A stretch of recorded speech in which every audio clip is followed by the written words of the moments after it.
Welcome back to the Make Time for Success podcast. This is episode number 91. Have you been wondering recently if you'll ever be able to break a habit you've been feeling trapped in, like yo-yo dieting or smoking or vaping, something like that? I think we've all had the experience of struggling to change our habits for the better in some way, shape, or form. I know I have been there. My special guest today, Rita Black, is here to share with you how to reframe your relationship to your undesired habit so that your brain can participate in your real desire to change your habit for the better. Rita is an author, speaker, and the director of Shift Hypnosis in Los Angeles. She is an expert in the psychology of weight management and the author of the bestselling book, From Fat to Thin Thinking: Unlock Your Mind for Permanent Weight Loss. She's a hypnotherapist who not only has successfully learned how to quit smoking and manage her own weight, but who also has a passion for helping you with your own transformation. Her hypnosis-based online courses, the Shift Weight Mastery Process and Smoke Free 123, have helped thousands by harnessing the power of their subconscious to shift past belief and habit barriers, creating powerful breakthroughs that last. I believe, after having interviewed Rita for this episode, that this episode is a class in itself. And I can't wait to share all of the content with you. Let's go listen to the interview with Rita now.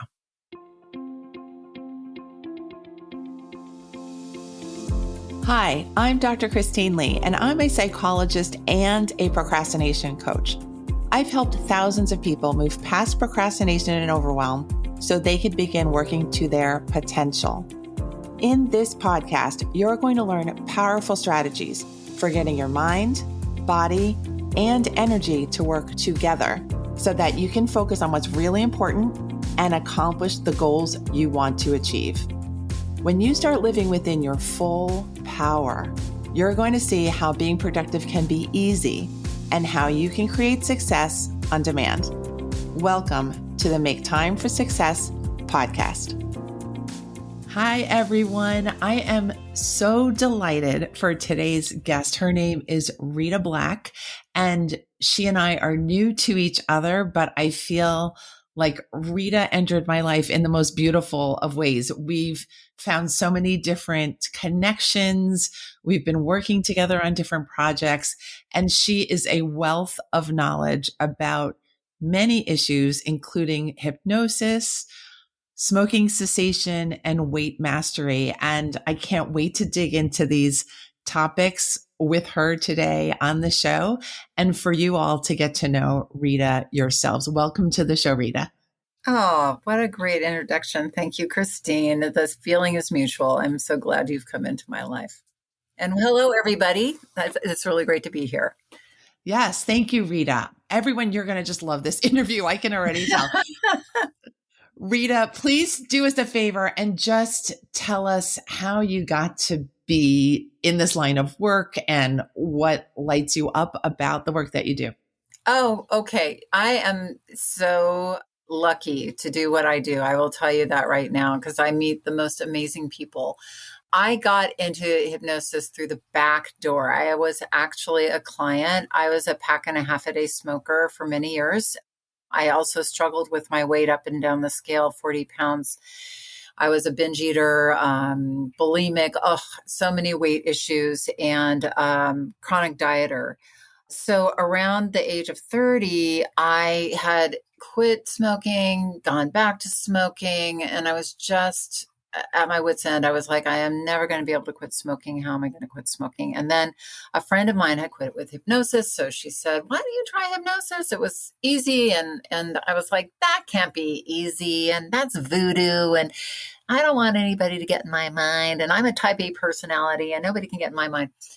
My back was up against the wall. So I was like, okay, I'm going to go. And I went to this guy's office and I left, a couple of hours later, a non-smoker. And in the hypnosis session, he kind of explained to me how the mind worked. And I was just really fascinated about it. And basically, in the hypnosis itself, it's not like I was out of it like I thought I would be, or that felt like mind control. It felt like I was in control of my mind, like more than I had. And really what the session did for me was reframe how I saw myself. And I know you and I have had conversations about identity before, but that was such the key for me because I left that session as a non-smoker.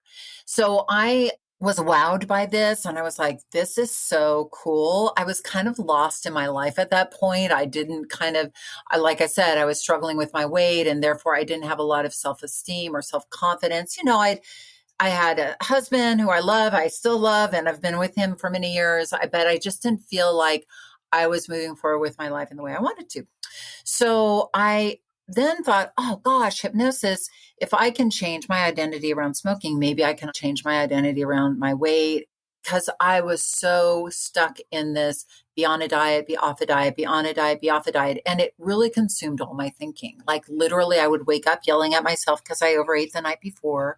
I would spend the day, is this food going to make me fat? Am I fat? It was just a mess, a hot mess. And so I was so struggling with that. And so I started using self-hypnosis, listening to, because this was the 90s, like cassettes, listening to, remember that you probably are too young to know. No, I remember cassettes. When I started being a hypnotherapist, I was using cassettes. That's how long I've been doing this. So anyway, I began a journey of weight loss with hypnosis. And it helped me change my identity, helped me change my beliefs and habits around food, so that I really got that long-term weight loss wasn't about being good on a diet or being perfect, but it was really about creating a way of living that allowed me to live at my ideal weight. And that wasn't so much about perfection, but it was about figuring things out and using my mind more creatively and many other things. But so I lost 40 pounds, and I've kept them off for 27 years almost, because I'm just about to turn 58. So that's kind of my story. And then I went and became a hypnotherapist. I was just like, wow. And I just started helping people in both modalities. I've really focused my career on smoking cessation and weight management. People call me all the time. Oh my gosh, you helped my sister quit smoking. Can you deal with my snake phobia and stuff? And I was like, yeah, well, I'll find somebody for you. I can't do that. So, it's not I could, but I really decided to master those topics, just kind of like you have decided to master procrastination, which is, again, something people ask me about all the time, such a powerful and needed focus. Yes, thank you. Wow. I think wow is the right word to use here, because when you mentioned, and this is the first time that I'm hearing Rita's backstory, that the hypnotherapist worked with you and then a couple hours later you walked out a non-smoker. On the video, my jaw dropped and I was thinking internally, wow, because what a beautiful story, what a beautiful outcome. And it sounded like a huge beginning for you, that you saw that there was a whole new way you could work with yourself through that session. Yes. And really, honestly, when we are struggling with something, whether it's procrastination, weight, smoking, we give so much power over to that thing. Oh, I can't do that because or I didn't get that done because I'm a procrastinator, or I'm stressed, so I need a cigarette. And when you leave and you go and you are stressed, like within the very first week, my non-smokingness was stressed because my husband and I had a huge fight, and he kind of left the house in a big huff, and I didn't know he was coming back. I was super scared. And then I was like, oh, I just went through my husband and I fighting as a non-smoker. That's amazing. So I didn't even care that he was being a big baby and he left, I did, but I was just so proud of myself for being a non-smoker and having gone through that. And I think when we go through a shift, like an identity change, and we start taking back those parts of our lives we gave away to that other thing, we just can see how powerful our mind is. And I think, as we as human beings give a lot of our power away to other things. And so by helping people in these last 20 years, it's helped me in my life in so many ways, just be so aware of when I'm giving my power away to whatever it is. And I think, like I work in weight management. And I think a lot of times when people go on diets, the mindset is, I feel deprived. I can't have these foods that I have. And I was like, yeah, but some of those foods actually, if you think about it, when you eat them, they completely take your power away from you. And shifting that relationship from, feeling like you miss something to, I mean, you can heal a relationship with the food, but there are certain foods I have learned the way the brain works around certain foods when they're wired and they're like what you would call a trigger food that we probably just shouldn't have, and my trigger foods aren't your trigger foods, aren't somebody else's trigger foods. And because when we use them the way that the food primes the brain, the neural pathways in the brain, we then want to eat more and more and more. And then that might trigger eating something else and then something else and a pattern, like as we talk about habits and patterns. And so when people are like, oh, I can't have that, I was like, oh, no, but you're choosing, you're coming from a place of power. And so when people make those kinds of shifts and really get that, that opens up a whole new world for them. Yes, this is incredibly moving to me because there's a pathway that people can take to get relief from this feeling that they're trapped within themselves and they're trapped within their habits. And yes, I can absolutely connect because of the work with procrastination, because Yes. I'm working with people to help them get their energy unstuck. So it may not be something that we can see, but energy is very important in terms of how we feel about ourselves and how we take ourselves throughout a single day. It really matters. But you know what? That's so interesting that you would see it as something you can't see, because I do absolutely agree with you that procrastination is like that. But as somebody who talks to people about procrastination too, I don't deal with it, but so many people have stuff piled up on their desks. Like it does manifest in their environment as well. I mean, so when you're helping somebody out of that challenge and they're looking in their environment and then they start to have a different relationship with those things in their environment. Yes. What a relief.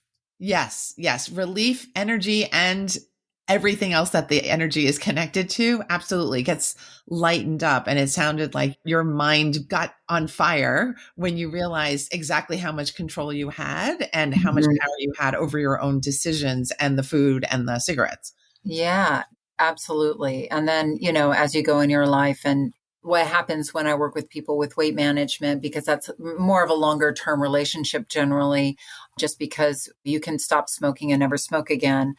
And I do help people stop smoking in one session. And people are always very surprised, like, how can you do that? But it really is one decision that they have to make. And it's only one decision. That decision is to become a non-smoker. We use hypnosis to get into their whole mind, like the deeper subconscious mind. And I'm happy to explain how that works if you want. I've got my little. Yeah, please do. Yes. I always. Please do. So those of you who are listening, I'm going to refer to this piece of paper. So I have the circle, and the circle has a line drawn through it, which it represents 12%, which is about how much of our mind is conscious, willpower, part of our brain. That's usually the part that wants to quit smoking. That's usually the part that wants to lose weight, make any sort of behavioral change, right? Or even like when I talk to smokers, they'll say, this is also the part that hears all the people around you say, quit smoking, it's bad for you, you shouldn't be doing it, blah, blah, blah, right? And the other 88% of the mind is at the top. I put our identity, which we have talked about before, our identity, our beliefs, our habits, our memories. Every memory is stored in our subconscious mind, our emotions, and so much more. The part that protects us. So here we have like 12% of our mind that either wants to quit smoking, quit procrastinating, lose weight. And then the other 88% is like, I kind of want to stay the same. I want to keep that. You're telling me to quit smoking. That made me just kind of want to keep smoking. Or, or where we think about losing weight was like, I'll wait until Monday and I'll just, we'll just eat everything else until then. So what happens over time, or what I've come to understand, is like from birth into in our 20s, everything our parents, teachers, life experiences get imprinted on this bigger subconscious part of the mind. And then over time, we develop what you would call like this critical filter. And the critical filter is created, and it's very ingenious of the brain, because our brain's like a computer. It's taking in so many bits, millions and millions of bits of information every second. And it needs a sorting device to sort of say, pay attention to this, don't pay attention. That is nonsense. Don't even like go there. So the stuff that the brain's filtering out is stuff that doesn't agree with our worldview, our morals, the way, and that's kind of why everybody is different. Everybody has their own belief systems. And now social media and the way we live in this world, everything is just kind of reinforced in our subconscious mind. So change becomes hard. So what happens with hypnosis is that in a hypnotic trance or state, which feels really normal, it feels like a meditation. I call it meditation with a mission, basically, is that critical filter becomes relaxed. So we're able to give suggestions to the subconscious mind that it wouldn't normally take on. And a lot of times, the way that we're doing it and the way that why you want to work with a specialist is because we're able to present information to the subconscious mind in a way that it will accept it. So it won't reject it. Because here's the thing, I can't tell you what to do. You have got to want to consciously make that change. So people are always afraid, like, well, they aren't always afraid. Like when I started my career, everybody was like, you're going to get in my mind. I just worked with a celebrity a couple of weeks ago who absolutely was it was so funny because the celebrity was a tough guy. And he was just like, you're going to get in my mind. And I'm like, if I could get in your mind, my husband would pick up his socks, like if I could hypnotize my husband to pick up his socks, my life would be so much better. I can't make you do anything you don't want to do.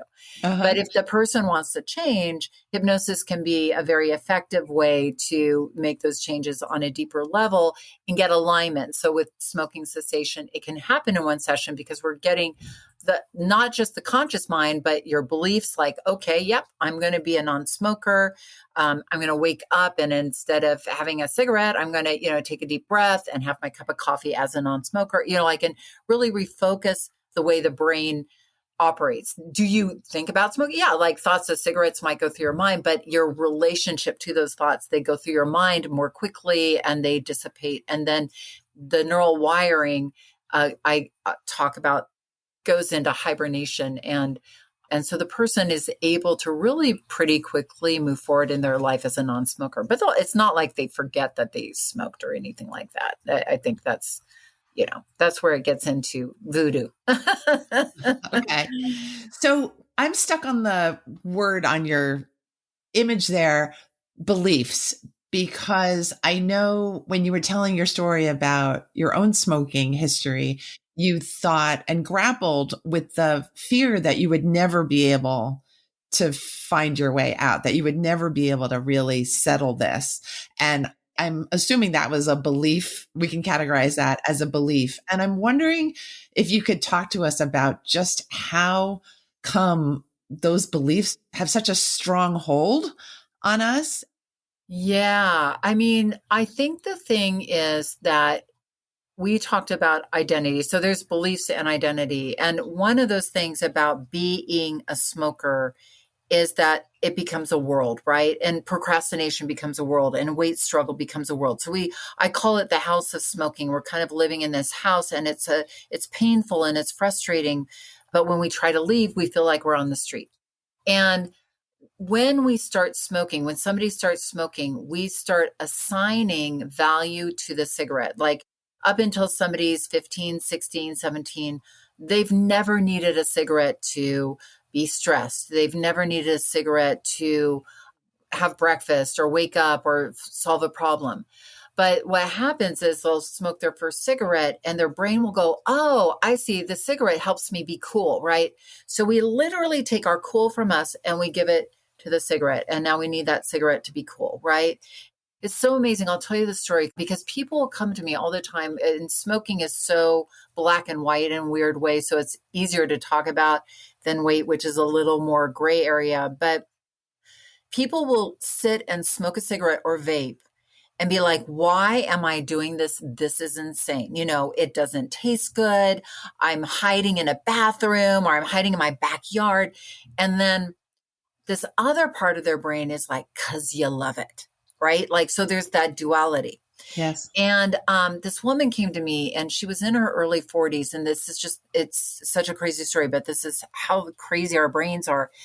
She was in a wheelchair and she said to me, you know what, Rita, I have COPD and emphysema. And if I don't stop smoking, I will die. And she was young to have bad lungs like that. But anyway, she said, but I love smoking, right? Like, so I'm here because I need to quit smoking, but I love smoking. And I was like, oh, okay, great. What do you love about smoking? And then she kind of looked at me like, huh? And I was like, well, what do you love about smoking? And she's like, nobody's ever asked me that question before. I was like, okay, yeah, but what do you love?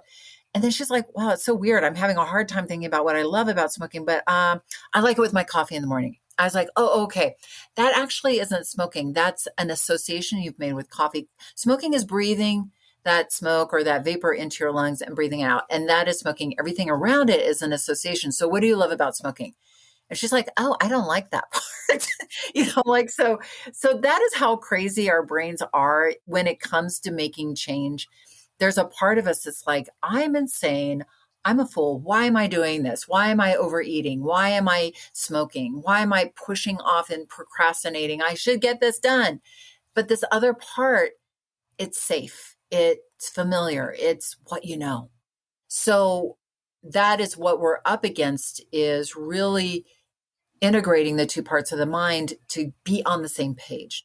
And I know you work with this as well, like to look at your identity and start to step into a new identity, to start to believe from a different place, not about not smoking, because most people are like, how am I going to have my coffee without a cigarette? And I was like, you never have to do that.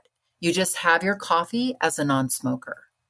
And in their mind, they're like, oh my God, I've never thought of it. But you're reintroducing, it's called a cognitive reframe, like how people see themselves, how they see their beliefs, so that old beliefs can melt away really quickly when you give them a new belief system based on their identity.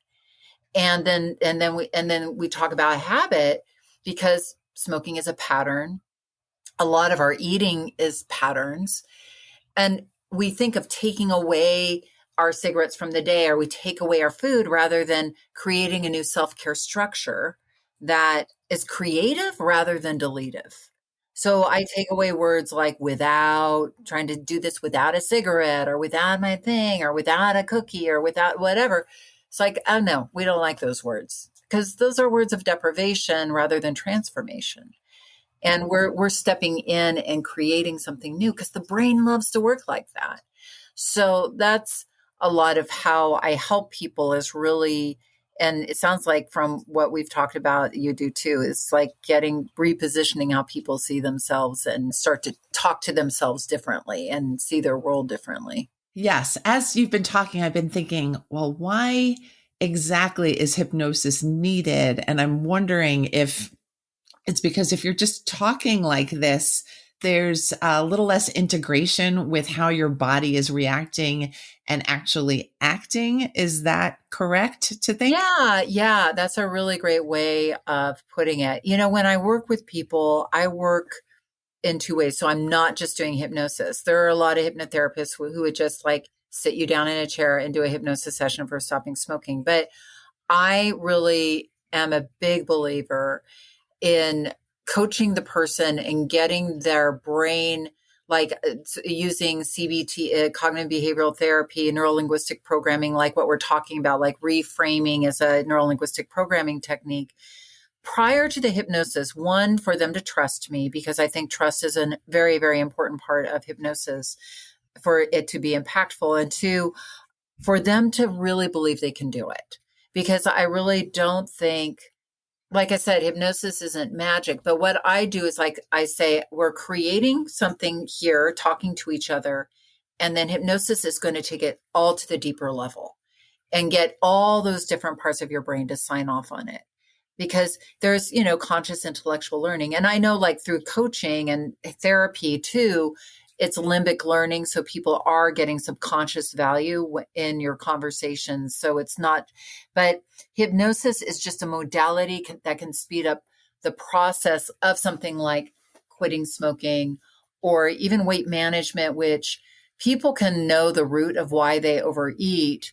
But a lot of times that knowing isn't going to help them. It may help them with some things, but it might not help them, when they're staring down a cookie or, the pint of ice cream after dinner at night. And, hypnosis is just a way to align with deeper change more quickly. And I think with something like weight management, smoking, most people don't start until they're 15 is kind of the youngest. There are definitely, I've worked with people who smoked when they were 11, but like weight management for a lot of people struggle with their weight from when they're a kid. So those things are also really deeply embedded. They're also generational. Like my mom struggled with her weight. She was obese. There's a lot of genetic propensity, like for sugar and carbs that run in family trees, or addiction that run in families' trees. So you're dealing with not only your beliefs, but the beliefs of your parents, the beliefs of your grandparents, your beliefs of your culture. I work with a lot of different people from different cultures because I'm in LA. And it's really fascinating to see like my Armenian clients and their conditioning about weight and how women should be and men should be. And from my Korean clients or my Iranian clients or my, clients from the Midwest or the New Yorker clients, like it's fascinating how we're all wired differently. But we do have, and I'm sure do you see this too with procrastination? I'm sure you must, because you probably work with all different types of people from all different walks of life, right? Because it cuts across all socioeconomic worlds, that the pain is pretty much the same. Yes. Yes. But a lot of those beliefs and habits are wired in differently. Yeah. We come to it from our unique lives and our unique personalities and wiring, for sure. And I think it's fascinating to see how everyone can at root be struggling with very similar concepts and feelings and states of being and false beliefs about themselves, that we can really be walking around, be our worst enemies in terms of limiting our own power to be well, to be fully ourselves, to be working to our potential. It's amazing. And a lot of it is accidental. So much of it is innocent. So much of it is culturally shaped. It is really fascinating. And so both of us are really working with all the different systems at once, I think. Absolutely. It makes fascinating work, but we're really kind of helping people to release themselves, it sounds like. Yeah. And open up that new path forward, like you were saying. Yeah. Which is creative. I mean, I think what you do is very creative too. It's using the mind in a creative way rather than a shame way, rather than a deletive, don't do that. Brain doesn't, I don't think the brain understands don't. Like we were, yeah, like don't, like I was trained when I became a hypnotherapist. I don't know how, to the degree I believe this 100%. I think it's pretty true that our minds don't process don't. So like, don't go to McDonald's. We hear go to McDonald's. Yes, I was taught the same. So we'll assume that this is true. Yeah. Yeah. So, and I hear people doting themselves all the time, and don't do that. Well, there you go. I want to put in something that I've been sharing with my clients recently. And this is a relatively new thing that I've tried to come up with, is that we stay in procrastination because we feel that any more expenditure of energy is just going to be more waste. It's a waste of time. I can't do it anyway. I've tried before. I always am stuck here. And so one way out of that stuck place is to design an action that will feel like it's giving you your energy back. Ooh. Or lightening your load somehow. And that can be a trick. And you might need to consult with someone to kind of get that one little thing that can give you that freedom, but it's the sense that it's going to make sense to my brain and I'm going to allow myself to proceed after I feel that reinvigoration. Instead of feeling depleted, I want to feel alive. We all essentially want to feel alive and enlivened and well. Smokers, addicts, people who are struggling with their weight, procrastinators, everyone is the same in this way, I believe. And yeah. Yeah, I love that. And I love that tool. That's an awesome tool. I can see that that would be really engaging. And when we feel low about ourselves because we've been engaging in habits that aren't great for us, we're coming up with not the healthiest or most vibrant of ideas sometimes because we're feeling a little depressed. We're feeling a little anxious. We're feeling a little spent. We haven't been sleeping, things like that. And so we're expecting ourselves to be brilliant self-releasers when we've been disabled for a while because of these habits. Well, I think also what that tool you just discussed does was it kind of gives the person permission to have a little advocacy for themselves and a little self-love is the easy word, but like self-respect. Because I think when we self-identify in a negative way and we keep disconnecting from ourselves by not showing up for ourselves, by reaching for that cigarette or by saying we're going to eat chicken and broccoli today and then we don't. And each time we do it, our brain sees that and says, oh, you didn't do that, right? So then we disconnect from ourselves. We lack respect for ourselves. We lack self-advocacy because we develop that very critical inner speak. So that tool you're talking about really demands that person respect themselves enough to care that they feel good about that first step. So I can see that as like, well, you could call it a brain trick, but it is really making their brain engage from a different perspective, which is really brilliant. Thank you. I also assume that the person does care. Like They do. that's my first assumption is that they care to find this thing for themselves. So let's do this, right? Yeah. Well, and they're engaging with you obviously because they care, but yeah, but there's that apathy. The apathy, I think, comes a lot from like, it's that same thing. Like I work with, and I'm sure you do too, brilliant people who are highly functioning, who are like, this is the thing in my life that like, just is like, why I hide it. Nobody like, or it just is so shameful. And, I'm amazing other ways in my life. But that relationship with ourselves and that part of our lives is just so disrespectful and disparaging. And like you said, you're just stuck in this world. It's like the evil stepmother is guarding the door, and you're not going to let you out. And the sad just part of that story is that part of us agrees with the stepmother. Yes. And I think that's the lock, right? That's when people are really thinking, I am never getting out of this dungeon. And really it's like, and we see everyone living their lives more fully in our perception.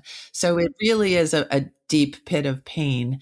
But I'm so glad we were able to just dig in with you today, Rita, about the fact that there are very reasonable, very fascinating, very powerful and effective ways to heal that system that has been going through so much pain, the body, the mind, the spirit, the habits, the daily habits, the coffee, the weight, the relationships, everything. Yeah. And, if you want, just speaking to your listeners, something I've been doing for years that helps me with my like monthly goals is I will just record my monthly goals as if they've already happened as a gratitude list. I don't know. I'm sure you've done that before too, but I actually record them on my phone and then I just play them every morning just before I wake up because that's kind of a natural hypnotic time. Your brain is sort of in that hypnotic trance state. It's a great time to just listen with an open mind before you start your day. I have chills listening to that. I have never done that. I have been instructed to write that kind of thing out, like, my future wishes are happening in the present tense. And I found that really works powerfully. Could you give us a sampling of what you might say to yourself for that morning recording? Sure. I start from a hierarchical thing of like, I am grateful and I think about my meaning in the world. So I start from like, I'm really grateful that I've been able to make an impact on the people that I'm serving this month in a way maybe that's deeper than ever before. And so that helps my subconscious mind just go, ooh, deeper than ever before. Let's see what that is, right? And then I'm like, I'm really grateful that I'm really connected with my husband and we enjoy the things that we share together and on a deep level, and then with my son and my daughter, because my daughter's away. And so it's not only, it so helps me remind myself like I'm, to connect. Oh, yes, connect today, because it's so easy to get in our own little world. Or I got to do this, I got to do that, right? And then I bring it to me and my health, focusing on like, I'm really grateful that I exercised and took care of my body, that I made healthy food choices, that I maintained my weight, because like I've been maintaining my weight for 26 years, and on and so forth. So I always start with my highest level and then why I feel like I'm here and what I'm serving. And then I move it to my family. Oh, and I'm so grateful my family stayed safe this month and we were healthy. And then during COVID, every day I was just like, I'm so grateful that we are COVID free. Like it was just but your list can get long quickly if you start to think about all the things. But yeah, and then I just go in and I'm really grateful for this day. And then because I'm a hypnotherapist and now you can open your eyes and get on with a great day. I had chills throughout that description and the examples you gave. And I just feel like, wow, just what a gift. What a gift that we can give ourselves in the morning. Yeah, and it's so simple. The one thing you have to get over, I will admit, and I had to get over this, and I am a hypnotherapist, and like I said, I've been taping my voice for 20 plus years, is you might feel a little weird listening to yourself in the beginning, but you get used to it really, really quickly. And every month, if you do this on a monthly basis or a bi-monthly basis or whatever you do, it gets easier and easier to do. And you get so used to the sound of your voice, it doesn't jar you. In the beginning, I was like, oh, that's weird. But then I got really, really for myself, because I'm totally used to listening to myself. I have a podcast. I have whatever. I have a million things that I listen to my voice on, but not talking to myself. That's kind of was new. I love it. Well, I have fully loved getting to know you, talking to you, especially on this podcast where I learned so much and got a free gift at the end with the new exercise I'm going to try right away. Oh, good. Yes. And I know that you have a wonderful event coming up soon. Could you please tell our listeners about how to join up with you? Yes. So coming up every autumn and spring, I do a launch and I am offering a free masterclass called How to Stop the Start Over Tomorrow Weight Struggle Cycle and Start Releasing Weight for Good. And really what this is about is really a very specific, so I've talked to you about how the brain works around and why it's, people get so frustrated with themselves about not being able to lose weight despite probably going on every diet. Like I have a joke. I said, most people I know could write a diet book and have people lose weight. It's not from a lack of understanding how to lose weight, but how to work with your brain effectively for weight management. And so a little epidemic that is kind of going on right now are people are really stuck in being good. Then they'll, eat something that they weren't supposed to eat or they didn't deem as good. And then they'll be like, I blew it. And that internal feeling triggers them into, I'll start over tomorrow. And the problem with that is then they start over tomorrow and I'll be perfect tomorrow. Then tripwires another behavioral pattern, which is eating everything until they start over tomorrow. Because there's a really crazy thing about the mind is that when you make a promise for future action, and I think this is probably the same with procrastination, like I will be really, really, I'm going to clean it all up on Monday. It's all going to be perfect on Monday. Then it gives the person kind of like that time out to do the behavior even more. So that is what happens. And then people find themselves gaining the weight back that they lost that week, or gaining the weight back that they lost over the last 6 months.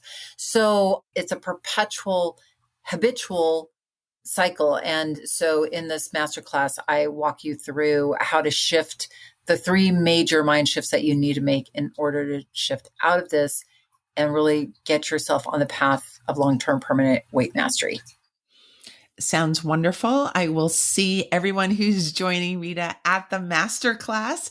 And we have developed this link so that you can register for the masterclass. Yes, thank you, Christine, for making it easy for your listeners. No problem. It is maketimeforsuccesspodcast.com/weight mastery. Again, it's maketimeforsuccesspodcast.com/weight mastery. And I really do encourage anyone who feels like they are struggling, they're feeling the pain of the back and forth, and feeling like they want to reconnect with their own powerful self, to connect with Rita and learn more from her and enjoy more of her wonderful experience and stories and examples and gifts that she has to share.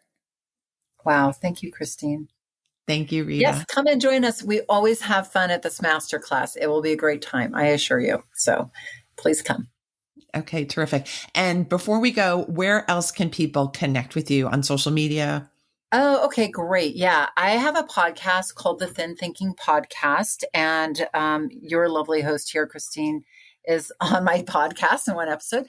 I also have a book called From Fat to Thin Thinking, Unlock Your Mind for Permanent Weight Loss, which is on Amazon. And it has hypnosis with it. You get hypnosis downloads with it. So that's kind of cool too. And then www.shiftweightmastery.com. And everything you find me on is Shift Weight Mastery, like Shift, SHIFT, Weight Mastery, and Instagram and Facebook, all that stuff. Okay, terrific. Thank you. Well, I think this is a wonderful time to say farewell, say our gratitude to Rita. Thank you so much again for being here. Oh, this was such a joy. Thank you for having me, Christine. It was so lovely. And so to our listeners, we both wish you every joy and power with your habits, your choices, and your life. Let's go get them. See you next Thursday. Bye. Thank you for listening to this episode of the Make Time for Success podcast. If you enjoyed what you've heard, you can subscribe to make sure you get notified of upcoming episodes. You can also visit our website, maketimeforsuccesspodcast.com, for past episodes, show notes, and all the resources we mentioned on the show.